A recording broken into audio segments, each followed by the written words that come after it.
Jānis Šepkēvits ir viens no 2 Baltijā labākās elektro-indija pop grupas instrumenti mūziķiem, kuru atpazīst arī daudzās citās pasaules valstīs. Mācījies Rīgas Doma kora skolā. Skolu Jānis atceras kā ļoti patīkamu vidi, kur veidojas personības. Skolēni no skolotāju puses tikuši respektēti un uztverti kā līdzvērtīgi. Jānis atzīst, ka skolotāji pratuši labi motivēt darbam un bijuši labs paraugs skolēniem. Ap kādu 7. 8. klasi es sāku diezgan slikti mācīties. Un es vienkārši, es droši vien, ka protestēju pret kaut ko vai kaut kas mani visā pasaules iekārtojumā bija pilnīgi kaut kā tā neapmierinoši. Kādu laiku es tiešām biju sliktām sekmēm un es vienkārši darīju visu pretēji tam, kā būtu jādara. Bet bija kaut kāds moments, es nezinu, vai tas nebija viens tāds zibens spēriens, bet kaut kāds tāds laiks, kurā es tā jūtu, ka vairāk skolotāji man ļauj noticēt tiem saviem spēkiem. Un lai arī man bija sliktas atzīmes, viņi nevis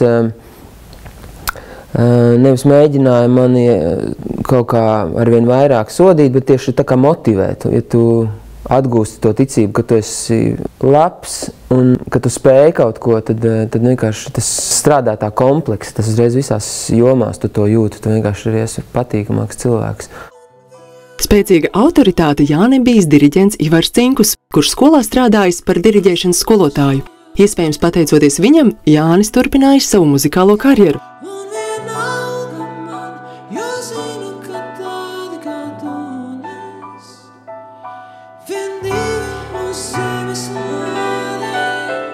Viņš ļoti arī man uzticējās, arī tādos laikos, kad varbūt nemācījos nemaz tik labi.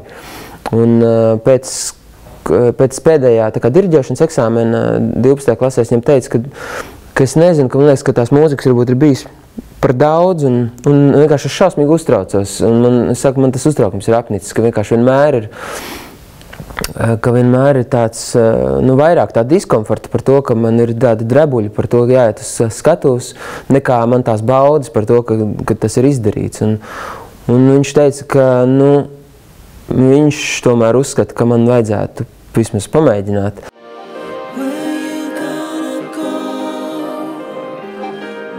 Jānis stājies vairākās augstskolās, bija doma kļūt par filozofu, arī žurnālistu. Mūzikas akadēmija bijis kā rezerves variants, taču gala rezultātā tieši tur viņš ticis uzņemts.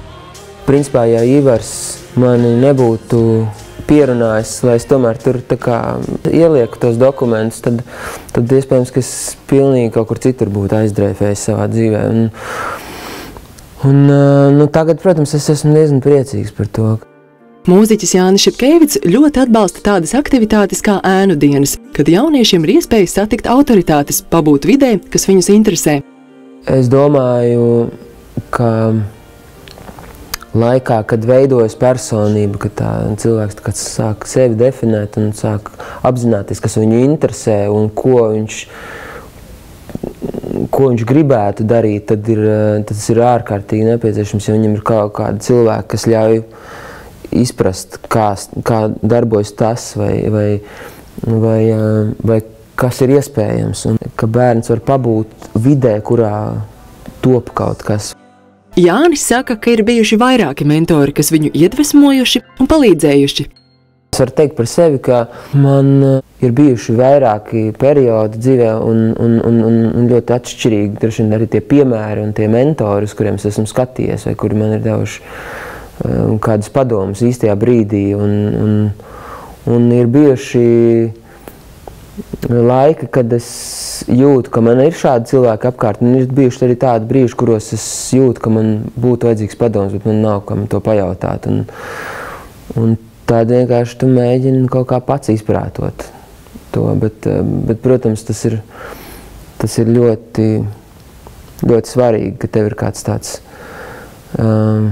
pieredzējušāks domu biedrs, kurš tev var iedot īsto ideju vai atrisinājumu kādā tev šķietami ārkārtīgi sarežģītā neatrisināmā situācijā, kur īstenībā varbūt ir pavisam vienkārši un tas vienkārši pārbijies.